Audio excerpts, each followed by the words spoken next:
It would be a mistake in reading the recounting of Andrés Manuel López Obrador and his long-standing liaison with the brutal Sinaloan cartel to conclude that he is a singular figure and unrepresentative of the whole of the Mexican state-cartel alliance. That full recounting would include uncounted numbers more, men and women holding office in Morena party posts, all of them selling their national patrimony in some fashion to cartels that are now recognized, as of January 20th, 2025, by the United States as foreign terror organizations. Their terror exists here as well as in Mexico, of course. Mexicans know it because they have been slaughtered by the hundreds of thousands across the past 2 decades. Americans know it because we know the horrifying costs of the fentanyl, illegal substance, and human trafficking that are the profit centers for the cartels with whom the Mexican state allies. What Americans do not know, but should, is that the Mexican State Cartel Alliance actively seeks to impose its political will in the United States itself. Morena party cells exist in major American cities and will stage public events at the demand of the party center. For example, in picketing the New York Times for reporting on AMLO's cartel connections, or in putting up posters of AMLO in Laredo, Texas. Mexican consulates across America render aid to illegal aliens in the United States, protecting the remittances that are a major source of cartel income. The Mexican state has long sought to interfere in and sway American elections. And the mostly imaginary availability of the tens of millions of Americans of Mexican descent, including you and me, Ariana, to fight for Mexico inside America is a long-standing surety and trope of the present Mexican regime. I have been told directly by a senior advisor to Mexico's current president that this is an ace in the Mexican deck, and though it is a species of delusion, it is also properly disturbing in the extreme. The Trump administration deserves full credit for speaking the plain truth about the Mexican State Cartel Alliance. There is an intolerable alliance between the Mexican cartels and the government of Mexico. What follows in policy and action from this is the choice of the American government and the fault in full of the Mexican one. And that is from The Spectator US from today, February 3rd, 2025, as we record by me, Joshua Treviño. This is The Hard Country.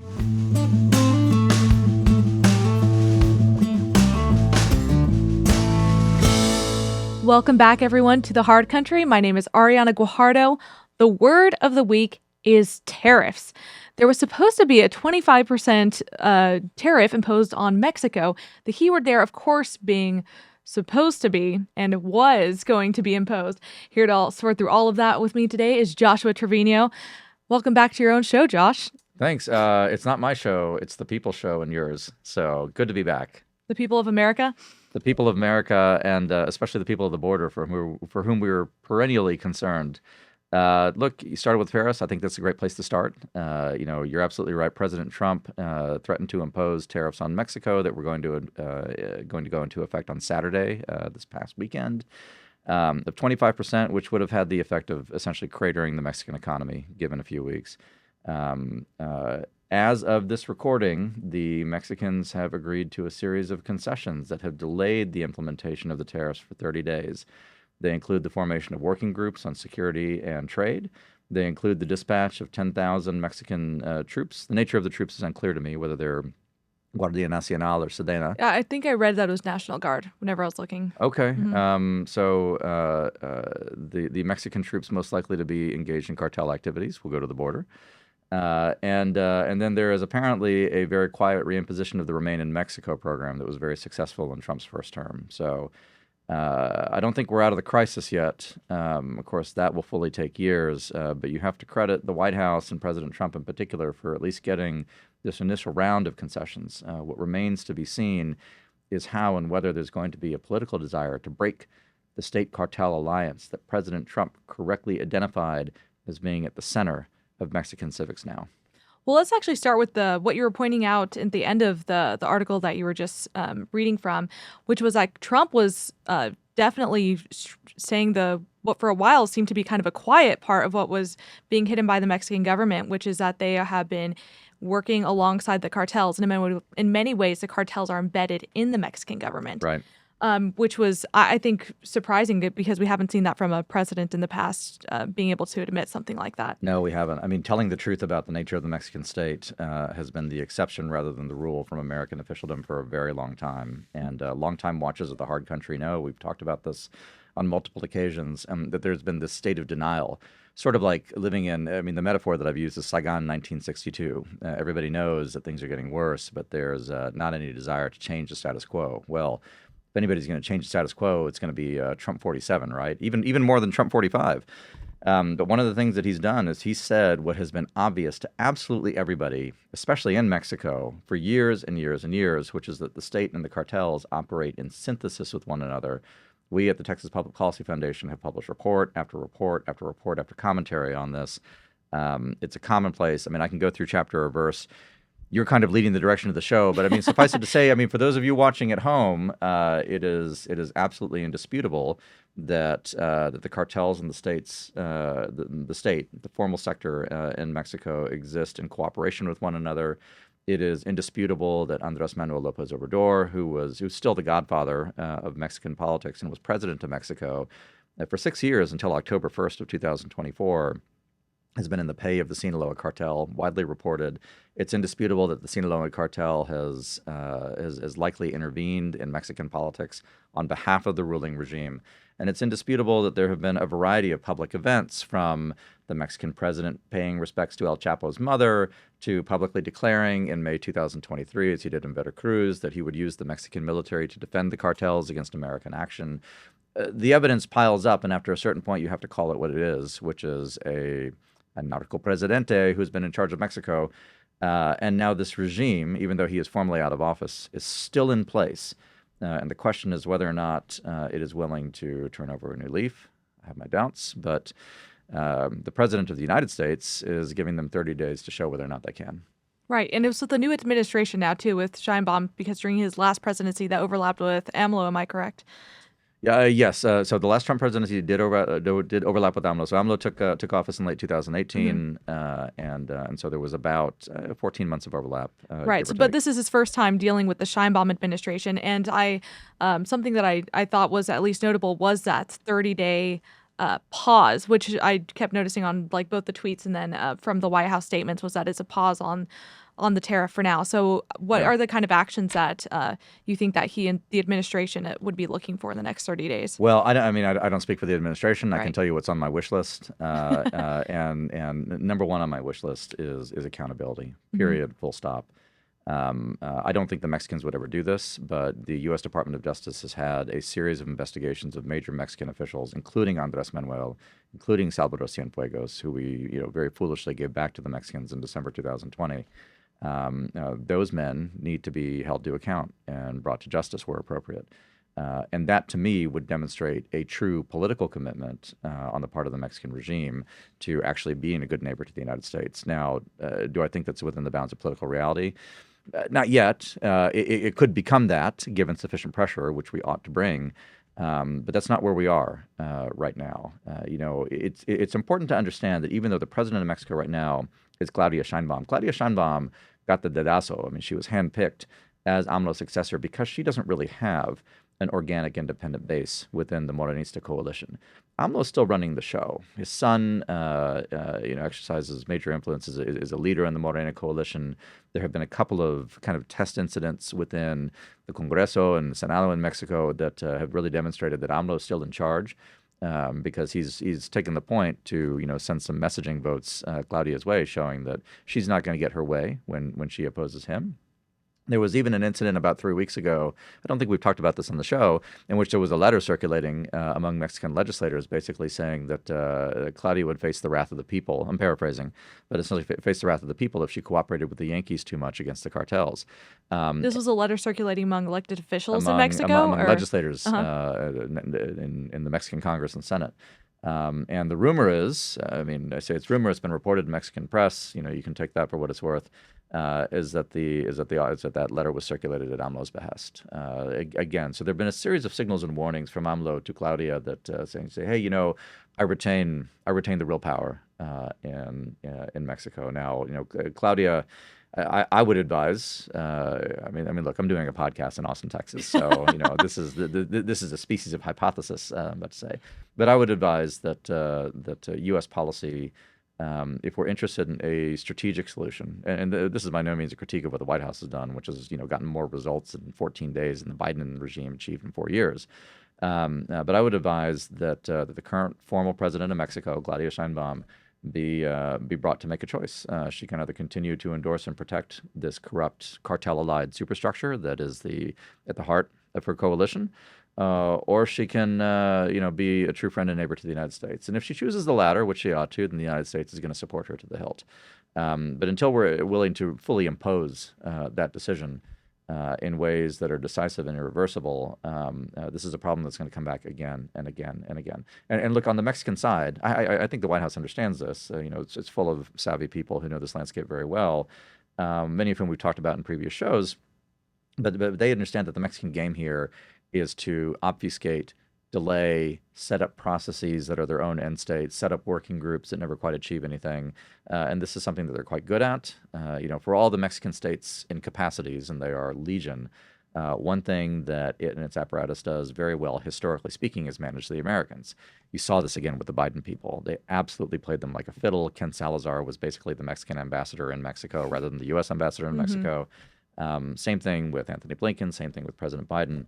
They're trying to bring it to bear now. I don't think it'll work, but we'll see. Yeah, but I think that's part of also the idea of having a 30-day pause versus a complete elimination of the 25%. And I think it does give at least it'll at least bring to light what the Sheinbaum administration ends up deciding to do. Well, I think that's right, and I think it's important to emphasize here too, which in my experience, particularly in Mexico City, Mexican officialdom never really admitted to itself. The Mexican state, I always say this. I don't mean Mexicans writ large. I don't mean like the Mexican nation, which continues to enjoy actually pretty historic goodwill from estadounidenses, from Americans in general. But the Mexican state has really lost a lot more sympathy and charity than I think its factotums really understand. When you see the vice president of the United States sending out mocking tweets about poor Mexico can't even run a police force, which he did today, on that, it took years to get to that point. It took years to get to the point where we can be, openly dismissive. And look, the Mexican state totally deserves it. Openly dismissive of their pretensions to sovereignty, of their pretensions to being a peer, of their pretensions to being entitled to the dignity that a normal nation of goodwill would be entitled to. None of which it deserves anymore. It doesn't care about sovereignty. It doesn't display goodwill, and it certainly, has not earned the charity of a friendly neighbor in any way at this point. But to get there in an official capacity, it's one thing for podcaster X to say these things, for JD Vance to say it. That means things have changed, and it's an overdue change. Right, and I think it was a few years ago now, when we were talking about how the Mexico during one of their Independence Day parades had actual Chinese military like marching with them, alongside with them, And Russian, right? yeah. But the thing that I was reminded of. I was reading the White House fact sheet, and one of the other countries, of course, that was going to have that additional tariff was China. But one of the things that was really being emphasized in the fact sheet was the cooperation almost between Mexico and China in relation to, like, when it comes to the drug and fentanyl coming into the country. Yeah. And because and this is a part that I feel like I just missed out on, was how all of most of the chemicals for fentanyl are being supplied by China, then to Mexico, being made in there and brought over to the U.S. At least that's what the fact sheet is explaining. It's even worse than that. What ended up happening. So it was the kind of the course and like the pipeline of trade, which is that the precursors go from China to Mexico.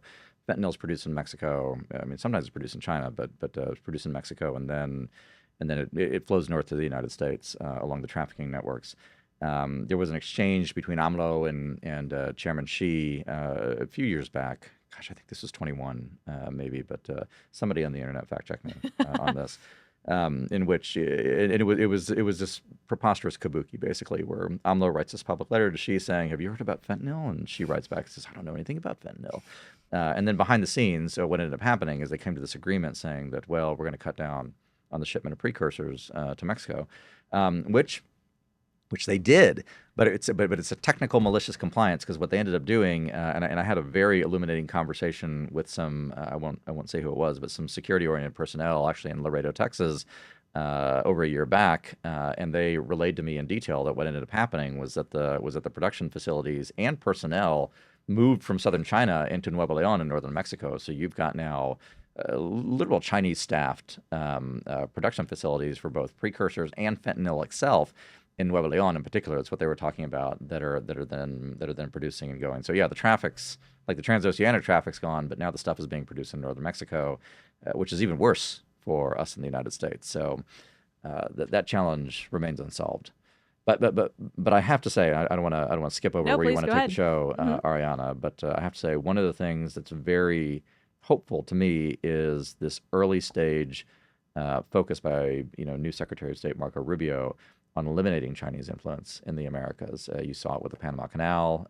Within the past 24 hours, there's been the announcement that the Panamanians are going to exit the Chinese Belt and Road Initiative.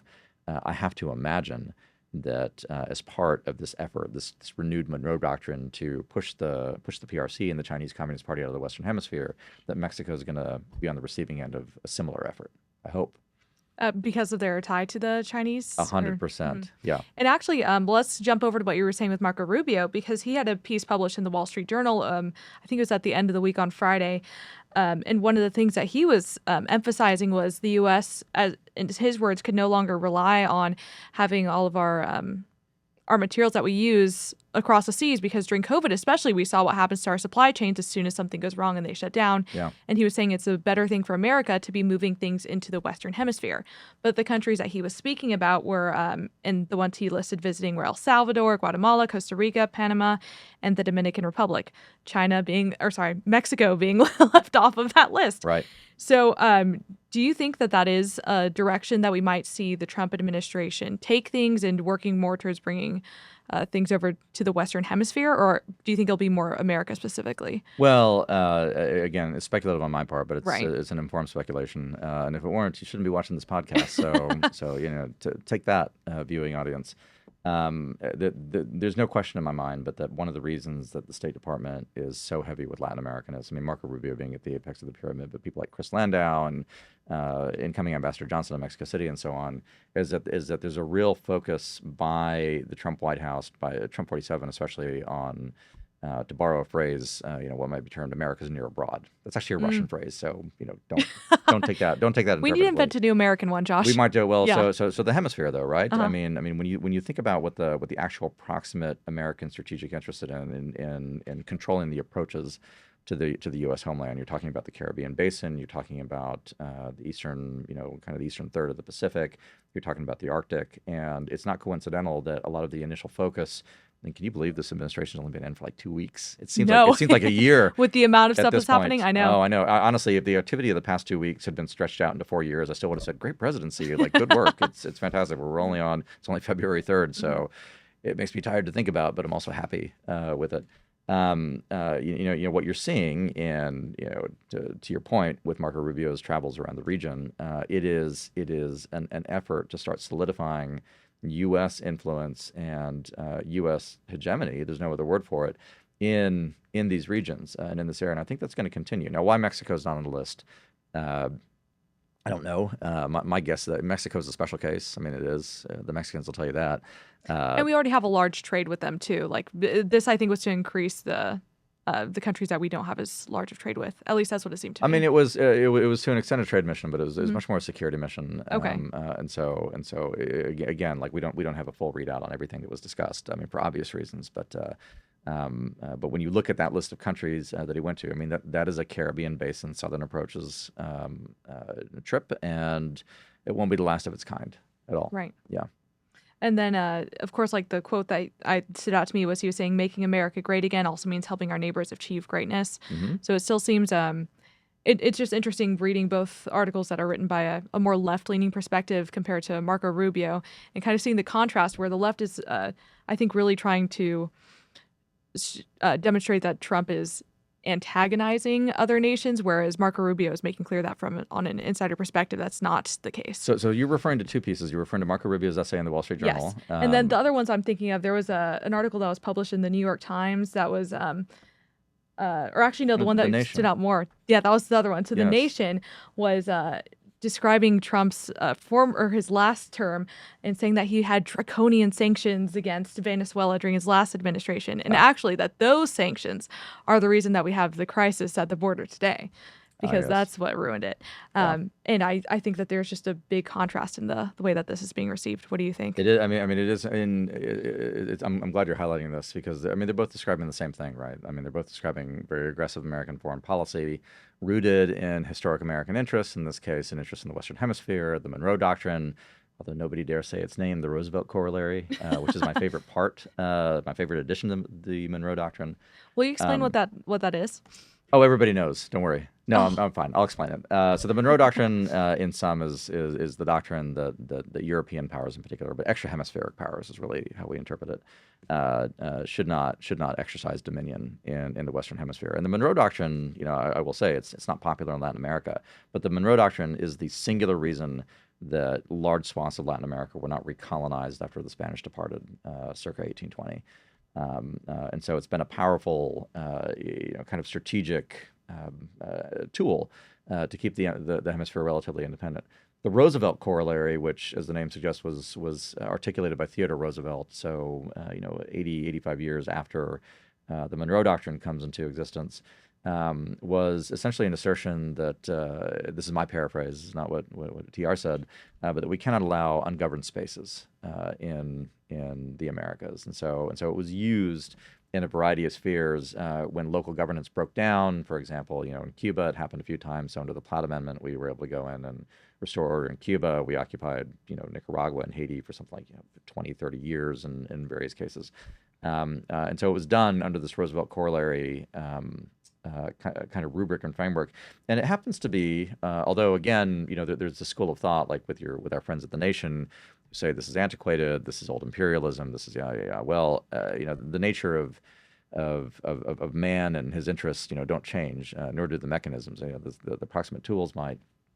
But the reality is that in 2025, we have just as much interest in preventing anarchy and disorder in areas of the world that border us, that people can walk to from Brownsville, Texas, as much as we did in 1890 and 1905 and so on. That's what the Roosevelt Corollary is. The Roosevelt Corollary says that if you have an ungoverned space, then there will be war and crime and all manner of evil breeding in it. Therefore, the United States has to step in its own self-interest and stamp it out. Now, the ideal is that the host nation does it on its own, which is why we support Mexican sovereignty over all Mexico all the time, which is not a particular interest of the Mexican state right now. But if they won't do it, we have an interest in doing so ourselves. Yeah. Yeah. So that's I actually didn't know about the Roosevelt. What is it called? The Roosevelt Corollary. Corollary. It's the Roosevelt Corollary to the Monroe Doctrine. See, I learned so much here. It's like we actually work at a think tank. So Well, sometimes. my work here is finished. Yeah. The other article that stood out to me this week and also just highlights how much has happened in the past 2 weeks and how much we have to cover just on the Mexico dynamic alone was not that long ago. There was on Fronton Island shots that were fired from the cartels on U.S. Border Patrol agents. Yeah. And I want to talk a little bit about that because that could lead to potential military action from the U.S. We don't know where that's quite going to go yet. Right. But let's, I know there's a little bit of a history of Fronton Island. Would you mind going into that first and then speak about what happened? Fronton Island is, as the name suggests, it's an island in the Rio Grande, but it's quite large. It's not it's not like an island in the stream. It's a large, long island that's been around forever. It's U.S. territory. So the border runs across the main channel of the Rio Grande. The main channel of the Rio Grande is to the south of Fronton Island. It's actually a community called Fronton. It's adjacent. It's either adjacent to the island or on it. It's very opaque when you go there. I was there about a year and a half ago. But it is a known vector, from Tamaulipas. Ciudad Mía is basically the major metropolis across the river, along with Ciudad Alemán, just north of Roma, Texas, which is my grandfather's hometown, actually. And so it's a known vector for human trafficking, for drug trafficking. And it had the name Cartel Island even because of that, It did right? have the name Cartel Island, yeah. And so when I was there, we found these very heartbreaking remnants. I wrote an article about it, which I guess we'll put in the show description, about what we found on Fronton Island, and it was awful. And notebooks with like kids writing in it, and bits of clothing, and they'd obviously moved a lot of women and children through Fronton Island, fairly recently, which is, I mean, God help them, literally, because who knows what their fate is. But Fronton Island's on the other side of the river from Fronton Island is typically it's a faction of Los Zetas and their descendants, their organizational descendants, who are unusually violent even for cartels, which is saying quite a lot. The community of Fronton has actually taken incoming indirect fire from the Mexican side on more than one occasion. So you go there and you talk to them, and when I was there, there was a resident who showed us bullet holes in his house, and there were 50 caliber rounds, and thank God they were not on direct trajectories, but they were ballistic. And so the 50 cal on the Mexican side of the Rio Grande, they opened up, and the intent was basically to drive away the residents of this kind of unorganized community of Fronton, so they could have a more clear avenue for trafficking. Now, what we've seen in the past several days is apparently, to your point, some Border Patrol, I believe, took some incoming fire from the Mexican side. This has happened before, so it's not new, but it's also not common for it to happen now. And it was also after the Trump administration declared them as foreign terror organizations. Yeah. So the question is it somebody? And this is what we don't know. Is it a message from the cartels in reaction to policy decisions in Washington D.C., or is it just some cartel guy who just decides to open fire? I mean, this is not the most well-disciplined group of forces in the world. I'm interested to know. The reason I'm interested to know is when I go on the river with colleagues, with people who visit, with scholars and media personnel, we run into cartel men. I've talked to cartel men across the river on more than one occasion. If you get on the Rio Grande, you'll be. You're saying while you were on the river? While I was on the river. Wow. Yeah, absolutely. Outside of Hidalgo County, Texas. Okay. So where you're from? Yeah. Actually, right. Yeah. Sorry, I was explaining it to you. Like, do you know where Hidalgo? Yes, you grew up there. But if you go, you know where the Ansel Lewis Park is. Yes. So if you get on the river at the water treatment station, which is just to the west, then there's a variety of human trafficking sites on the south side of the bank, and so while you're on the river, you'll get shadowed by cartel watchmen. And some of them will talk to you. They'll invite you over to the South Bank. Don't go. But at one point, I'll share this with the viewers here. We went to the Los Ebanos Ferry. You know what that is? No, where's that? Oh, you grew up in there. So the Los Ebanos Ferry is there's a rope they've stretched across the Rio Grande. It's actually a hand-drawn ferry that you can take across the Rio Grande. It's very interesting. It's an old cavalry fort is what it is. And we were surprised to find the ferry was closed, and there was some guys across the river. They were clearly part of an unorganized militia, I think is the phrase I'll use. And so we shouted at them like, "Hey, when's the ferry open?" And they said, "Oh, it's not going to be open for 30 days." And I was like, "Okay, well, stay in Mexico." And that was, but it's not uncommon. So that kind of contact is common enough to where if there has been a decision to start opening fire on forces, on border patrol, on police, you're going to know if it's a systemic decision or not pretty quick. Right. Yeah. And it's not just police who are on the border. People have properties along there too. It's Americans who live there. Right. Yeah. Yeah, absolutely. So I guess we'll see what happens there. The other thing that I think has been interesting, and this isn't something that I've noticed in the news, but just I guess with friends and stuff, is seeing the libertarian reaction to this kind of decision. So I feel like my libertarian friends, which I will not boast that I have many, but on the tariffs. Well, not the tariffs specifically, but on taking action at all in Mexico and declaring the cartels foreign terrorist organizations. Oh, I see. Okay. So usually most libertarian people I know have the big, like, they're anti-war. Most of it's about we shouldn't be wasting our time like across on the other side of the world. That shouldn't be where our money's being spent. But now I've seen a lot of libertarians who are actually somewhat interested in noticing that the U.S. has a bigger and more direct interest in protecting our southern border and dealing with cartels, because the libertarian critique used to be like of working against other terrorist organizations is they're not here, they're all the way on the other side of the world. Right. This is not the other side of the world. This is not only across the border, but sometimes in our own country as well. Yeah. Have you noticed that, or I'm not sure if you've noticed that too? Or is that a trend I've just recognized, I guess? To an extent. I mean, it's something that we've talked about. I won't indulge in mind reading. on this. I'll let our friends from across the political spectrum speak for themselves. I do think it's fair to say, though, in speaking with a variety of individuals, and obviously I don't think it's any secret that, and whether the foundation has no position on any of these issues, like we're not dealing with it, but there's a conversation on the right, broadly speaking, Right. especially in the new era of Trump, the new era of I think a populist moment, a conversation about what the proper use and application of American force and even the assessment of American interest is. What's been interesting to me is those who, and you can take your pick, Taiwan, Ukraine, NATO, the whole nine yards. We're not going to adjudicate any of that here, so you remain ignorant of my views and all of that, because they don't matter for the topic here. Right. But the reason that I bring it up is that what I've seen for a couple of years now is that people who vigorously disagree on all of those issues, to your point, Ariana, tend to agree on Western Hemisphere, the cartels, and Mexico. It is Right. almost, I don't think this is an overstatement, it's almost the one fixed point of agreement on the right when it comes to national security and foreign policy. And I think that's very telling. It's also very telling that the Mexican regime has put its own country in this, frankly, quite perilous situation where there is a consensus among Americans now about what to do about Mexico, and it's not positive. It's not positive if you're the Mexican regime, and so that's interesting to see. But for those of us who advocate for getting tough with the regime, it's Right. almost a golden age, right? except we're sorrowful because of what brought us to it. So, Right. And of course, like you keep saying, we're not mind readers, but it is interesting seeing on the right, even there was that Federalist article that I was referring to by John Daniel Davidson. Oh yeah, And the article was titled, "It's Time to Start Treating Mexico Like a Hostile Foreign Power." yeah. And I don't, at least because of just, I'm on social media reading whatever everyone else is saying. Sure. I don't think that's an unpopular opinion. And I don't drink in his article, like he was saying about in the last Trump administration, there were at least discussions of it. It was shot down.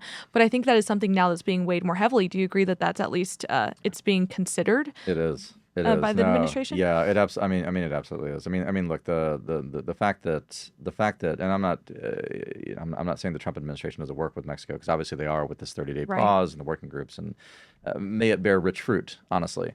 But the fact that the Trump administration has been willing to do the bold things that it has done and the correct things that it has done over the past 2 weeks, I think speaks volumes. And look, you're talking about John Davidson's piece in the Federalist. Full disclosure, for those watching, not only is he a former colleague, but he's a current friend. And I think it's a great piece. I commend it to everybody to go read it and his work in general on Mexico.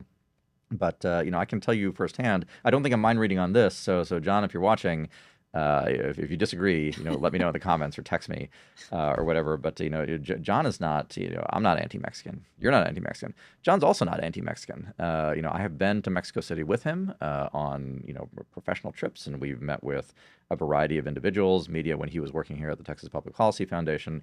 And I can tell you firsthand, this is an individual who is, fully sympathetic to and cognizant of the cultural and historic riches of Mexico and Mexican heritage. I was very gratified to see that in anybody, and also in him. So for him to write this piece that he's written, which unfortunately I think is largely correct, is indicative of just how much the Moreno regime in Mexico City has absolutely screwed up this relationship, because there is no country that received more forbearance from the people of the United States and more assumed goodwill and more anticipatory charity than that of Mexico itself.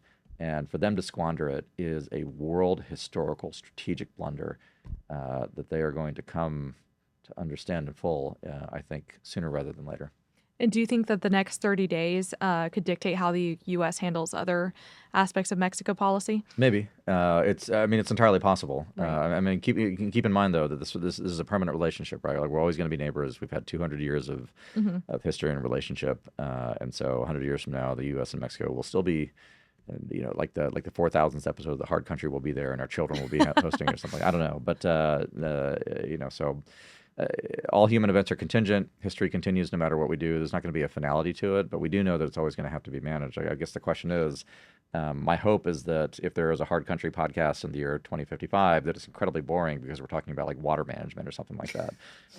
So what's the issue set? I think that's the real issue. Right. Yeah. Well, before we sign off today, I want to bring things back to this side of the border. This is something that I sent to you. I noticed that the city of McAllen, because I'm still, following them on Twitter. Sure. Sorry, on X. X posted that and this is quote, the McAllen Police Department has in the past and does so today deem immigration matters to be a federal jurisdictional responsibility, and as such, we do not engage with immigration enforcement activities. And that's from the police chief in McAllen. Were you surprised about that response from the city of McAllen, or what do you think we're going to see from border communities as the administration continues? I have so let me start by saying I have no particular insight into the city of McAllen Police Department. Fair. I don't know them. I don't know who runs it. I don't know. I can say that many police departments and law enforcement entities, local law enforcement entities across the nation have issued similar statements. Immigration's not ours. We don't deal with it. Therefore, and I will say writ large, and now I want to be charitable. There are some scenarios in which you can imagine a good reason for doing that, but there's not many. And in the aggregate, these law enforcement entities, these police departments that are preemptively declaring that they're not going to enforce the law, even if it's federal law, are doing their communities a disservice, because illegal populations within their communities have a whole host of ills that they bring with them. And again, I speak as somebody with a lot of empathy and charity for South Texas Mexican Americans, for obvious reasons. But, you name it, depressed wages, higher crime, human trafficking, all of the above. If they're not going to engage in that on the spurious belief that the Trump Department of Justice might prosecute them for the violation of 2012's Arizona versus U.S. decision from the Supreme Court, then it is almost an institutional abdication of duty, and I have a hard time reposing confidence in a police department that would do that. But that's just me, and I'm open to correction for those who can think of a really good reason to ignore criminal non-citizens in your community. Right. Well, we're going to have it's kind of a wait and see, I guess, with what happens there with the local powers that be. And then also on a national level, everything changed just from Friday to Monday today when we're recording. So I'm sure by the next time we'll have a lot more to cover. Thank you so much, Josh, for helping me sort through all of this. Thanks, Ariana. Good show. Yeah. For everyone, This has been The Hard Country, and we'll see you next time.